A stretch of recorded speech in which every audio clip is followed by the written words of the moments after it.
আসসালামু আলাইকুম। আজকে আমরা লালন শাহ পড়ব। এটা হচ্ছে ইউনিট 2 লেসন 2 এর ফোক মিউজিক যে ইয়াটা আছে ওইটা লালন শাহ সেকশন এফ। ঠিক আছে।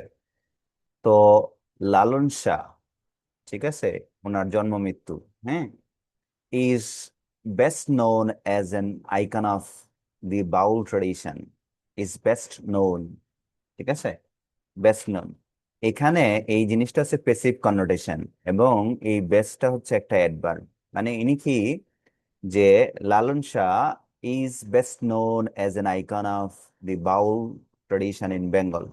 বাংলার বাউল ট্রেডিশনে একজন আইকন হিসাবে সবচেয়ে পরিচিত মানুষ হচ্ছে এই লালন শাহ।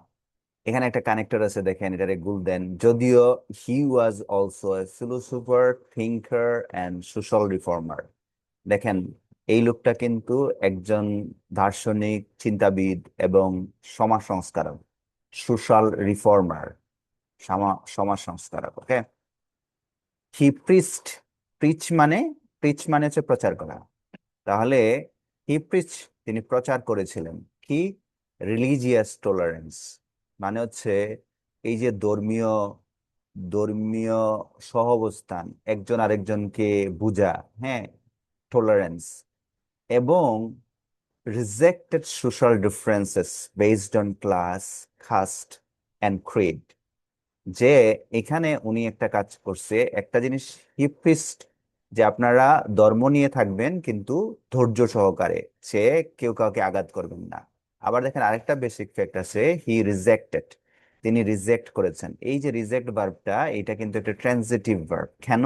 কারণ এর অবজেক্ট আছে, যে ইনি কি রিজেক্ট করেছেন, social differences, social differences reject করেছেন, যে সামাজিক যে বৈষম্য সেইটা তিনি রিজেক্ট করেছেন।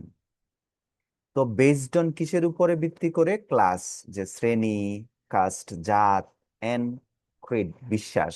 আপনি কি বিশ্বাস নিয়ে আছেন, আপনারটা আপনার নিয়ে থাকেন, কিন্তু এখানে কি করবেন না, যে বৈষম্য তৈরি করবেন না।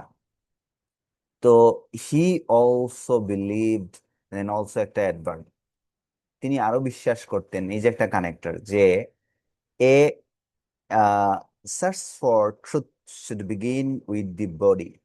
তিনি বিশ্বাস করতেন যে সত্যের অনুসন্ধান কোথা থেকে শুরু হওয়া উচিত, একদম, মানে should begin with the body, শরীর থেকে, দেহ থেকে। Which reflects the mystery of creation. এই যে হুইচ, এই হুইচ কাকে বুঝাইছে বুঝতেছেন? এই বডিটাকে বুঝাইছে। বডি কি রিফ্লেক্ট করে? দ্য মিস্ট্রি অফ ক্রিয়েশন, মানে সৃষ্টির রহস্য প্রতিফলিত করে। অলদো একটা কানেক্টর। লালন সংস আর অ্যাডমায়ার, দেখছেন, এটা পেসিভ, এটা কিন্তু পেসিভ। তো যদিও লালনের গানগুলা কি করা হতো, প্রশংসা করা হতো, ফর দি প্রফাউন্ড ফিলোসফিক্যাল আর মিস্টিক্যাল ইনসাইটস দে অফার। তাহলে কি জন্যে প্রশংসা করা হতো? গভীর দার্শনিক এবং আধ্যাত্মিক ইনসাইট, তাৎপর্যের জন্য। এখন দেখেন, এখানে একটা জিনিস আছে, দে অফার, এটা একটা ক্লোজ, এটা কিন্তু একটা অ্যাডজেক্টিভ ক্লোজ। কেন? কারণ এই ইনসাইট নাউনকে এটা মডিফাই করছে। ঠিক আছে। আমাদের এটা কিন্তু গ্রামার বেসড রিডিং, ঠিক আছে, তাহলে আমরা গ্রামার গুলো একটু দেখব। হি ডিড নট রিসিভড, দেখছেন, যে এইখানে এই ডিড হয়েছে, এটা কিন্তু ভার্ব টু হয় নাই। তো আপনারা দুইটা একসাথে ভার্ব টু বানাবেন না। হি ডিড নট রিসিভ, তিনি রিসিভ করেন নাই এনি ফর্মাল এডুকেশন। তার মানে কি, তার কোনো প্রাতিষ্ঠানিক শিক্ষা ছিল না। Not much is known about his early life, যে তার আর্লি লাইফের ব্যাপারে মানে কিছু, তেমন কিছুই জানা যায় নাই। ঠিক আছে, not much is known. A popular story about him, তার নিয়ে একটা গল্প আছে। ঠিক আছে। এই গল্পের পরিচয় দিতেছে, যে এই which many believe two be true, যেটা অনেকেই বিশ্বাস করে যে এটা সত্য হবে। তাহলে সেই গল্পটা কি? দ্য স্টোরি ইজ দ্যাট, গল্পটা হচ্ছে, while on a pilgrimage to a holy place, যখন সে একটা পবিত্র স্থানে তীর্থযাত্রায় গেছিল। পিলগ্রিমেজ মানে তীর্থযাত্রা। ওকে। লালন হু ওয়াজ born এ হিন্দু, জন্মগতভাবে সে ছিল কি হিন্দু, born এ হিন্দু, ঠিক আছে। কন্ট্রাক্টেড স্মল ফক্স, তার বসন্ত হয়েছিল, and was abandoned by his companions, তার যে সাথীরা ছিল তাদেরকে দ্বারা সে পরিত্যক্ত হয়ে গিয়েছিল। অ্যাবান্ডন মানে হচ্ছে পরিত্যক্ত, এটা ভেরি ভেরি ইম্পর্টেন্ট একটা ওয়ার্ড, ঠিক আছে, খুবই ইম্পর্টেন্ট একটা ওয়ার্ড। এটা কিন্তু আপনারা মনে রাখবেন যে অ্যাবান্ডন, এটার সিনোনিম অ্যান্টোনিম দুইটাই মনে রাখবেন, ঠিক আছে। এটা হচ্ছে ত্যাগ করা, তার মানে কি, সিনোনিম হচ্ছে কি করা, যে এমব্রেস করা। তো এ মুসলিম ফকির, ঠিক আছে, এই দেখেন এখানে একটা কমা আর এখানে আরেকটা কমা, তাহলে এই দুই কমার মাঝখানে এই অ্যাপোজিটিভ দিয়ে দিছে যে এই মুসলিম ফকিরটা আসলে কে, সিরাজ শাহ, ওনার নাম হচ্ছে সিরাজ শাহ। তো ইনি কি করছে, পিকড হিম আপ, তাকে তুলে নিল, and took him to his own house, তার নিজের বাড়িতে নিয়ে গেল, হয়ার যেখানে হি নার্স হিম, এই হিটাকে, ইনি হচ্ছে সিরাজ শাহ, সিরাজ শাহ কি করলো, তার সেবা করলো, সেবা করলো, ah she nursed him back to health, দেখছেন, সেবা করে তারে সারিয়ে তুললো, একদম সুস্থ করে তুললো। হোয়েন, যখন লালন রিটার্ন হোম, লালন যখন বাড়িতে ফিরল, his family refuse to take him in, তাকে ভিতরে নিতে, তাকে নিতে তারা রিফিউজ করলো, তারা রিফিউজ করলো। কারণ কি, যেহেতু, এই দেখেন একটা কানেক্টর, এটার গোল্ডেন, যেহেতু he had lived in a Muslim house hold, যেহেতু তিনি একটা মুসলিম ফ্যামিলিতে থেকেছিলেন, হি হ্যাড লিভড, মুসলিম ফ্যামিলিতে থেকেছিলেন, সো একটা connector, Lalon return to Siraj Shah, Siraj শাহর কাছে আবার ফিরে গেলেন, and took up a life of devotion, এবং একটা জীবন নিয়ে নিলেন, যে জীবনটা কি, উৎসর্গ করা, এন্ড অ্যাসেটিসিজম আন্ডার হিজ গাইডেন্স, তার অধীনে মানে সিরাজ শাহর অধীনে তিনি সন্ন্যাস যাপন শুরু করে দিলেন, ঠিক আছে। After the death of Saiji, সাইজির মৃত্যুর পর, Lalon set up an akhara or monastery in Suria near Kushtia, কুষ্টিয়ার এক এলাকায় উনি একটা আখড়া চালু করে দিলেন, ঠিক আছে। ইট সুন অ্যাট্রাক্ট অ্যাডমায়ার্স, যে অনেকের প্রশংসা এটা কুড়িয়ে নিল, and mystics in search of সালভেশনস, তাহলে অ্যাডমায়ার্স অ্যান্ড মিস্টিক্স, এই যে অ্যাডমায়ার্স এবং মিস্টিক্স যারা হচ্ছে ভক্ত, ঠিক আছে, প্রশংসা করছে, তারা কি করলো, তারা এই ইন সার্চ অফ সালভেশন মানে মুক্তির জন্যে, মুক্তির জন্যে এই জায়গার মধ্যে আকৃষ্ট হইল, ঠিক আছে।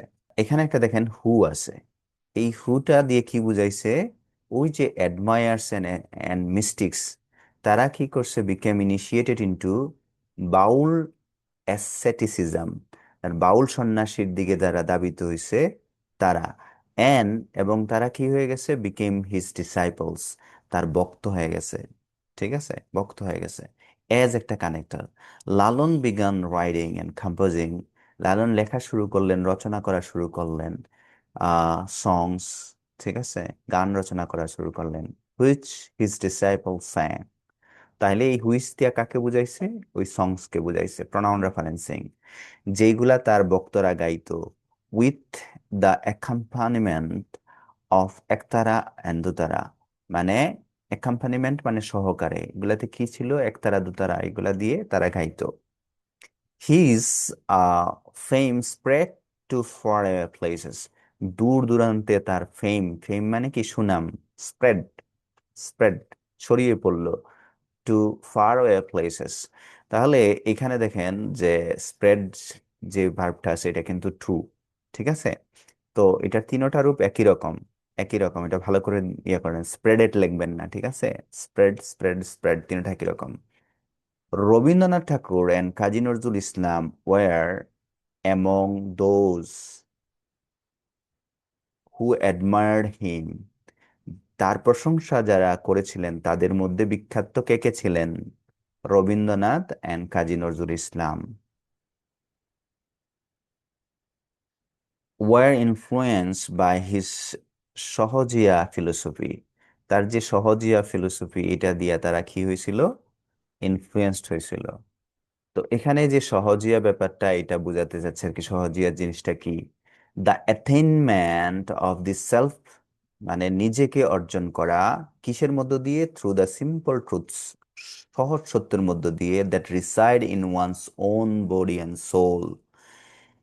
সহজ সত্যটা কোথায় থাকে, এই সহজ সত্যগুলা কোথায় থাকে, reside in, very very important একটা অ্যাপ্রোপ্রিয়েট প্রিপোজিশন, ঠিক আছে, রিসাইড ইন বসবাস করে কোথায়, one's own body and soul, একজনের দেহ এবং আত্মায়, not outside which can be reach through sadhana, এইটা বাইরে না, যেটা মানে সাধনার মাধ্যমে পৌঁছানো যেতে পারে, অর মেডিটেশন, মেডিটেশনের মাধ্যমে পৌঁছানো যেতে পারে, এটা কোথায় থাকে, ইনসাইডে থাকে, ঠিক আছে।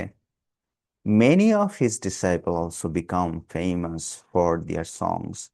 তার অনেক ভক্ত কি হয়ে গেছে, বিখ্যাত হয়ে গেছে তাদের সং এর জন্য।